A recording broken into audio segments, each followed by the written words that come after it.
nuestra columnista, la profesora Alejandra Germán, que tan gratamente aceptó este proyecto de Educación para Todos y se prepara la profesora, nos da clases de historia. Profe, ¿cómo estamos? Bienvenida, un gusto. Hola Alejandra, ¿qué tal? La verdad que muy bien, un mes complejo. Un mes significativo. Qué manera de tener actividades en las instituciones educativas. Sumado a eso, estamos todos en modo mundial, ¿verdad, profe? ¿Cómo estamos acá? Totalmente, varias copas acá. Las instituciones educativas se suman a esta emoción tan importante que es aprovechada para relacionar los contenidos conceptuales o conocer más sobre el idioma, la costumbre, las culturas, la religión, entre otros, de los países con los cuales nos toca competir en este caso. Totalmente. Es así. Muy bien, si te parece, Darío, vamos a proyectar en primera instancia en este guión que tenemos. En el primer bloque tenemos el flyer que nos envía la profesora y hace referencia a su columna de todas las semanas. Les decíamos, es un mes muy, muy especial porque es el mes de junio, mes de la bandera, y por supuesto nos quedó pendiente, la profe lo dijo, hablar de Belgrano en su columna Hechos que marcaron el mundo. Muy bien, ahí está. Quienes nos siguen a través del canal de YouTube, les presento a la profe, columnista magíster, profesora Alejandra Germán, con ese flyer tan significativo que marca el antes y el después. Sí. Todo el proceso de la historia que hemos vivido, que está con nosotros todos los jueves. Se pasa su agenda porque la profe también está con otras actividades que luego les vamos a contar. Profe, hablemos de Belgrano, ¿le parece? Vamos a hablar de Belgrano y traducido en un lenguaje actual, vamos a tratar de hacer un combo con la columna de hoy. A ver, vamos. Porque vamos a tener que tratar 3 temas. Sí. Yo pensaba, bueno, ¿qué hablamos de Belgrano? Ay, porque fue el Día de la Bandera. Tenemos que hablar de Belgrano, tenemos que hablar de la bandera, pero también hoy es 25 de junio. Sí. Si nos retrotraemos 220 años hacia atrás en la ciudad de Buenos Aires, hoy los ingleses estarían entrando en la primera invasión inglesa, 1806. Bien. ¿Ah, sí? ¿Un día como hoy? Un día como hoy. A Ajá. esta hora ya los ingleses habían entrado, habían desembarcado en Quilmes, y en esto, ¿y por qué traigo a colación todo esto? Sí. Porque este es el momento en donde también Manuel Belgrano va a estar va a ser parte de esta invasión inglesa. Lo que estamos viendo en las imágenes ahora es el momento, porque vamos a hablar primero de Belgrano, después vamos a hacer referencia especialmente a las invasiones inglesas y finalmente al tema de la creación de la bandera. Bien.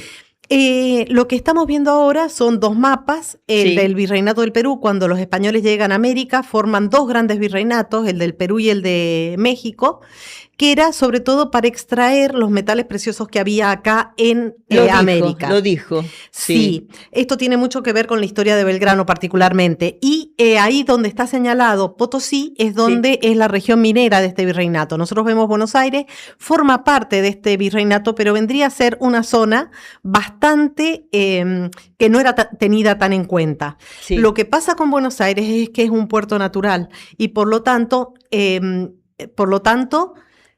como, al ser un puerto natural, se prestaba mucho para el contrabando. Cuando nace Belgrano, nace en el Virreinato del Perú. Ni siquiera estaba creado el Virreinato del Río de la Plata. Belgrano nace un 3 de junio de 1770. En 1776, cuando Belgrano tiene 6 años, recién pasa a formarse el Virreinato del Río de la Plata. Si vemos el Virreinato del Río de la Plata, la zona de donde se extrae el metal precioso, que era toda la zona minera del Potosí, pasa al Virreinato del Río de la Plata. Este es el mundo en el que va a nacer Belgrano. Sí. Es una ciudad muy pequeñita, ya vamos a ver una imagen del plano de lo que era Buenos Aires antes de 1800. Son apenas estas cuadras. ¿Quién había llegado a este territorio?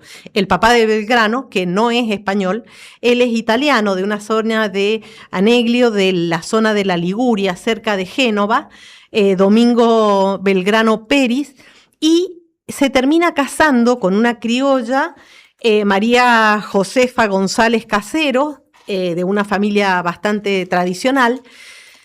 Y van a nacer en esa familia 16 hijos. Manuel José Joaquín del Corazón de Belgrano es el cuarto hijo de esta familia. Hay 3 que mueren muy chicos, pero todo el resto sobrevive, ¿no? Y el papá de Belgrano es un comerciante, empieza a dedicarse a la parte comercial y hace una pequeña fortuna, sobre todo muy preocupado por la educación de sus hijos. Bien. Ahora vamos a ver una imagen donde el colegio al cual va Belgrano cuando es pequeño, que es el Colegio de San Carlos, actualmente sería el Colegio Nacional de Buenos Aires, que depende de la Universidad de la UBA, y este es el colegio donde ya se nota en Belgrano una preparación y un interés muy grande por los estudios. Pero Belgrano también va a contar con una ventaja muy grande, y es que una vez terminado su colegio secundario acá, con 16 años, viaja a Europa. Y donde estudia, vamos a ver las próximas imágenes, una universidad que tiene hoy 800 años de historia, es decir, Belgrano llega cuando esta universidad, la Universidad de Salamanca, tiene 600 años de historia. Esa es la universidad. Esa es la Universidad de Salamanca.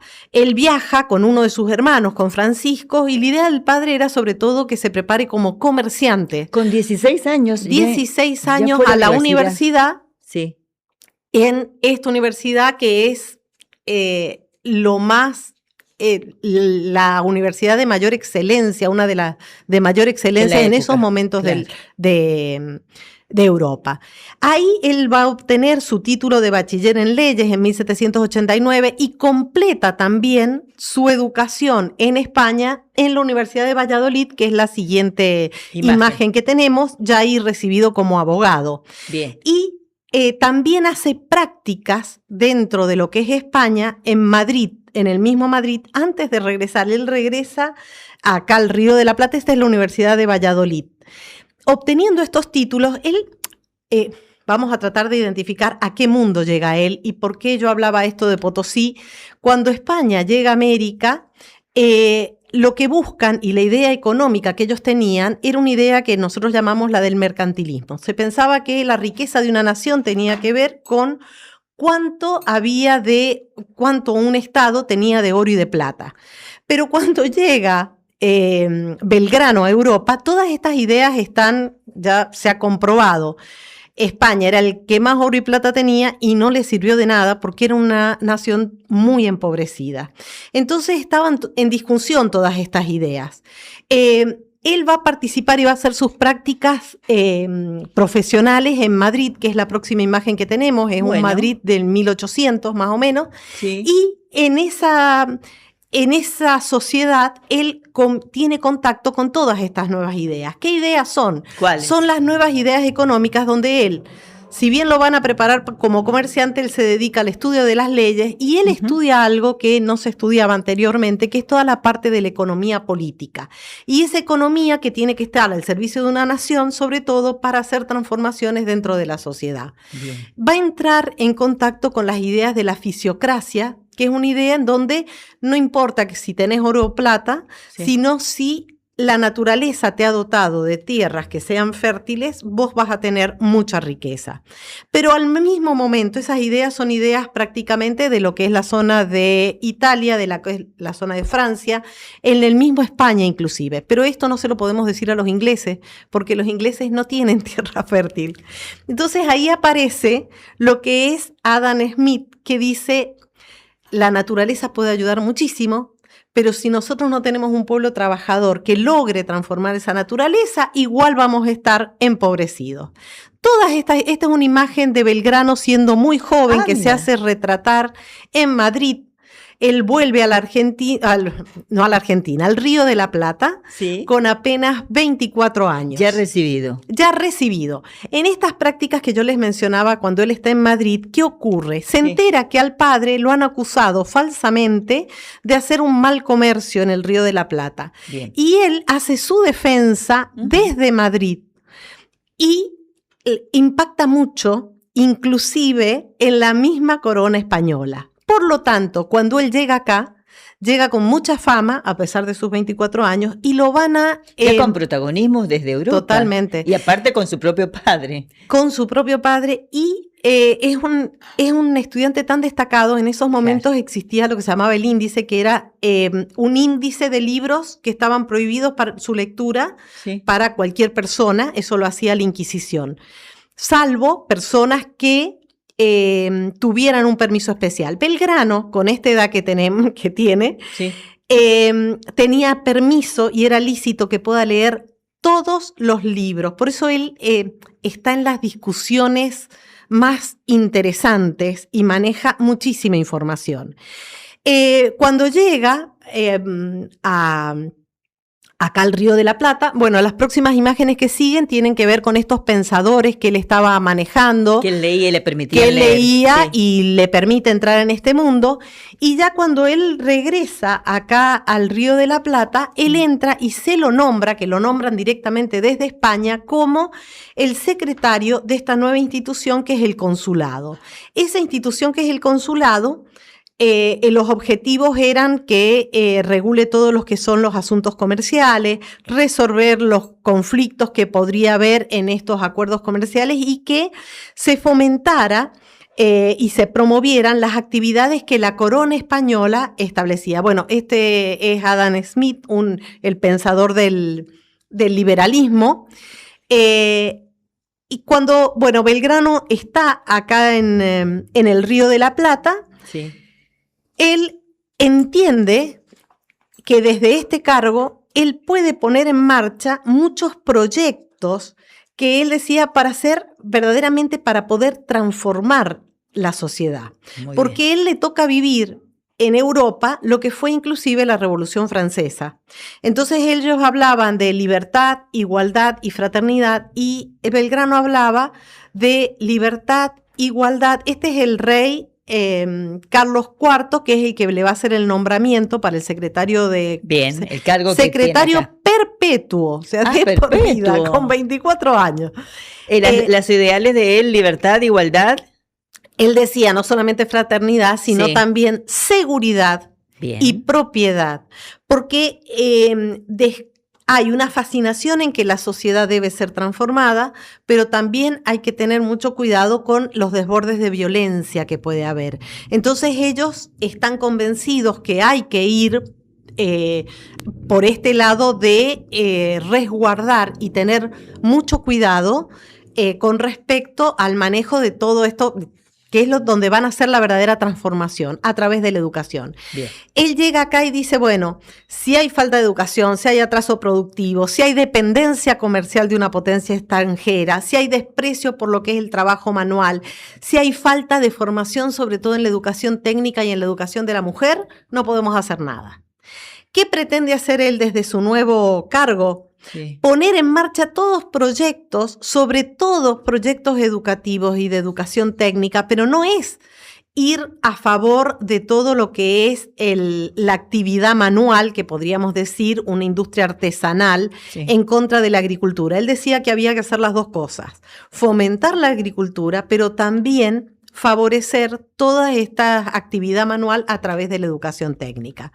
Esta imagen del rey Carlos III, después de Carlos IV, perdón, si uno lo ve, tiene la banda de los Borbones, que es blanca, azul celeste y blanca. Ya después vamos a hablar un poquito más de todo esto. Vamos a seguir con las otras imágenes que tenemos, sobre todo con las que empiezan más adelante, porque él, además, esta es la imagen del Consulado de Buenos Aires. Además de poner en marcha todos estos proyectos desde el consulado, él anualmente tenía que presentar las memorias en el consulado. Ahí es donde está todo el pensamiento político de Belgrano. Además después él también escribe un libro sobre las memorias de Belgrano, para poder conocer en profundidad la idea que él tenía y esta transformación social que él quiere lograr.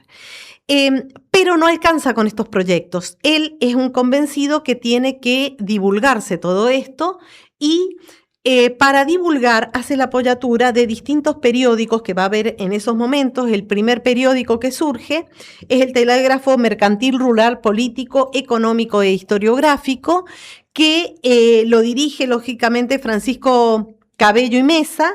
Él hace varias publicaciones en este periódico. Al año siguiente, Vieites, un gran amigo también de él, saca un semanario de agricultura y comercio, donde Belgrano también es columnista y hace gran parte de los artículos. Y finalmente, el Correo de Comercio, que lo crea el propio Belgrano, a través de todas estas publicaciones es donde él divulga muchas de las ideas que él tenía. Este es el escenario en el cual él está viviendo, o sea, él viene con todas estas ideas transformadoras, pero ¿qué está pasando a nivel mundial? A nivel mundial, lo que se está viviendo es el auge. En esos momentos tenemos a Inglaterra, que ya ha vivido su primera revolución industrial, y que en esos momentos Inglaterra va a ser un gran enemigo de España y Francia, porque España y Francia habían apoyado las colonias inglesas en América del Norte. Entonces, por eso mismo es que en 1806 los ingleses deciden invadir lo que es Buenos Aires, Sí. para precisamente tener y quedarse con todo lo que es el manejo del Atlántico Sur como colonia.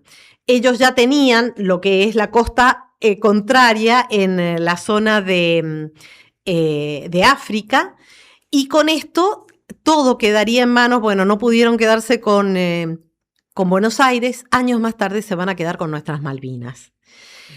1806 logran este desembarco, lo mencionábamos al inicio. Sí. ¿Y qué hacen los ingleses? ¿Qué Van a hacen? decir, bueno, hay que jurar a todos los funcionarios por el rey Jorge III, el No, rey tenían inglés. que jurar. Ajá. ¿Qué hace Belgrano ¿Qué siendo dice secretario de Yo no juro, me voy. Se fue a Montevideo y después de producida la Reconquista, vuelve a Buenos Aires. Cuando él vuelve a Buenos Aires, él, bueno, se pone al servicio, lógicamente, de las milicias y de quienes han reconquistado. Esto de que él era un civil, no tenía formación militar, es cierto. La imagen que estamos viendo ahora es la imagen de Pedro Melo de Portugal y Villena, que es el virrey del Río de la Plata, marqués de Loreto, virrey del Río de la Plata, que en 1797 ya lo nombra a Belgrano como capitán de las milicias urbanas de Buenos Aires. ¿Por qué? Yo les mencionaba que Buenos Aires era una zona bastante alejada. Bueno, cuando lo nombran capital de un virreinato, podemos decir que se ocupan un poquitito más de Buenos Aires, pero en realidad mucho de la defensa de estas ciudades las tienen que hacer milicias urbanas y la gente que aquí habitaba. Por eso mismo él se va a poner a disposición de los que hacen la defensa de la ciudad para hacer la reconquista. Cuando ocurre la Revolución de Mayo, lógicamente, Sarmiento, bueno, acá está ya la rendición de las invasiones inglesas. Sí. Años más tarde se produce la Revolución de Mayo y Belgrano, lógicamente, está a favor del grupo de quienes piensan que acá se tiene que hacer la independencia de lo que es la corona española.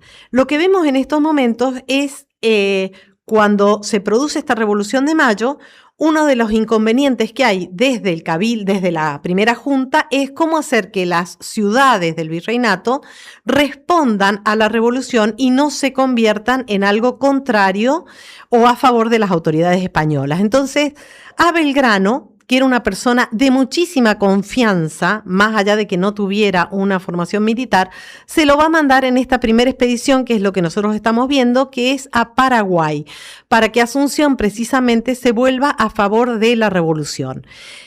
No va a ser exitoso militarmente, porque bueno, va a tener 2 derrotas, la de Paraguarí y la de Tacuarí, pero a pesar de esas derrotas, él convierte la derrota en triunfo diplomático, si se lo puede leer de otra manera, porque con mucha dignidad logra que Paraguay no se vuelva a favor de lo que vendría a ser el bando realista, sino que se declare por lo menos independiente.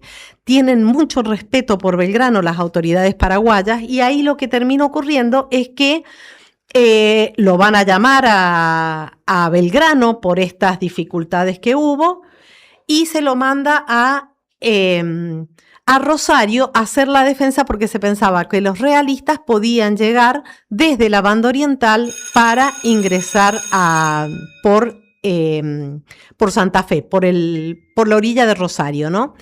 Cuando él llega a Rosario se da cuenta que están luchando con los dos ejércitos con la misma vestimenta y no había nada que los distinguiera. Entonces le manda a pedir autorización al primer triunvirato, una escarapela que distinga a ese ejército. Estamos viviendo en la Revolución de Mayo, donde en esa revolución no hay un corte con las autoridades españolas. El rey de España estaba encarcelado. Entonces se gobierna a través de lo que se denomina o se menciona como la máscara de Fernando VII. ¿Qué va a hacer el triunvirato? Le va a decir a Belgrano, muy bien, tiene una escarapela y esa escarapela es de color blanco y azul celeste. ¿De dónde salieron esos colores? Son los colores borbónicos. Cuando uno ve la Casa Real española, están precisamente con esa imagen. Unos días más tarde, San Martín dice, bueno, tengo que hacer una bandera, le pide a esta mujer que veíamos en imagen, a María Catalina Villena, que haga una bandera. Esa bandera es blanca y azul celeste. Le manda a decir al triunvirato, bueno, miren, he hecho una bandera, pero sigue su recorrido hacia el norte. El triunvirato se enoja y le dice, ¿cómo que ha hecho una bandera? Le manda inmediatamente a decir, tiene que abortar esa obra que usted ha hecho de una bandera. Cuando esa comunicación le llega al triunvirato a Rosario, San Martín, Belgrano ya no está, ha seguido para el norte, llega a Jujuy. En Jujuy se cumplen los 2 aniversarios, el segundo aniversario de la Revolución de Mayo. Bien. ¿Qué hace él sin conocer que no habían aceptado la bandera? Despliega la bandera en la Catedral de Jujuy y la hace bendecir. Ahí le llega la comunicación, guarde inmediatamente esa bandera. Belgrano pide disculpas. Les dice, está bien, voy a guardar esta bandera hasta que haya un triunfo suficiente en contra de los realistas que justifique la utilización de la bandera. Y le piden también que se repliegue hasta Córdoba. Ahí es la gran desobediencia de Belgrano. Las tropas realistas estaban entrando por el norte. Belgrano hace una obra que es terrible porque hace el famoso éxodo jujeño y les dice, bueno, es una persona que él fomenta en todo momento el bienestar de la sociedad y demás, y les dice, nos vamos todos, y lo que queda se incendia, se quema, se destruye en casa, sembradío, todo, absolutamente todo, para que los españoles encuentren tierra arrasada. Ahí es cuando entran los españoles, no encuentran nada, y Belgrano dice, yo no voy a ir hasta Córdoba, me quedo en Tucumán. En Tucumán decide enfrentar a los españoles, tiene el gran éxito en Tucumán. Ahí es cuando él le entrega el bastón de mando a la Virgen de la Merced. No, en esa batalla no enarbola lo que sería la bandera nuestra y sí la nombra generala del ejército argentino a la Virgen, que muchos dicen, bueno, estos colores son los del manto de la Virgen. No, pero el bastón ahí es cuando le hace entrega. Ese bastón se puede observar en la iglesia, en Tucumán, lógicamente, en la iglesia de la Victoria, y sigue en una próxima batalla que es en Salta. Ahí en ese segundo triunfo él dice, no, yo tengo que desplegar mi bandera, despliega la bandera argentina. Continúa con los avances. Este es un cuadro donde lo pintan en 1815 en Inglaterra. Es el que más conocemos. Es el que más conocemos. Está él y en ese costado, en el costado izquierdo, es la imagen de la batalla de Salta, donde si uno puede agrandar la imagen, ahí está precisamente enarbolada la bandera argentina. Ahí lucha con la bandera argentina. Ahí es cuando le entregan los 40.000 pesos, que vendrían a ser $4 millones al precio actual, a Belgrano, que dice, esto no es para mí, esto se van a fundar 4 escuelas. No para escuelas, sí. La última terminó en 2005. Y bueno, hay restos, la bandera sí fue con una banda, con 2 bandas blancas, blanca y azul celeste. Hay muchos indicios, hay inclusive restos de banderas con distintas franjas que han quedado, una en Bolivia, otra en el Archivo Nacional. Esta es la que está en el Archivo Histórico Nacional acá en Argentina, de ustedes saben que lo peor que le puede pasar a un general es perder sus banderas en una derrota. En Ayohuma es derrotado Belgrano y él corriendo va hasta una parroquia y le pide por favor al párroco que esconda estas banderas. Estas banderas son escondidas, hay una que está en Sucre, en Bolivia, Sí. y en 1883 se encuentran estas banderas. Por eso las banderas argentinas pueden haber sido con estas bandas de diferentes, ubicadas de diferente manera. Bien, me La que encantó. está en Sucre en el medio es la franja azul celeste y las dos del costado son blancas. Y la nuestra, pero son las dos, fueron escondidas en el mismo momento. Mira usted, profe. Don Ismael nos ha tocado 2 veces el timbre. Perdón, don Ismael. Tenemos que irnos al recreo. Nos da clase la profesora, aprendemos cosas muy importantes. Bueno, y en honor a su creador, hemos vivido El Día de la Bandera, el 20 el 20 de junio, que continúan los actos de promesa de lealtad a la bandera en muchas escuelas. Profe, como siempre, un gusto, un placer escucharla, ¿eh? Si usted quiere volver a escuchar esta clase magistral que dio la profe, la vamos a subir a nuestras redes sociales y la compartimos. Vamos al recreo con nosotros la profesora Alejandra Germán en este mes tan especial, mes de la bandera, y hemos conocido vida y obra de Belgrano, datos que yo desconocía, ¿eh? Sí. Yo desconocía. Vamos al recreo. Y de guardapolvos blancos. Educación para todos. Conduce la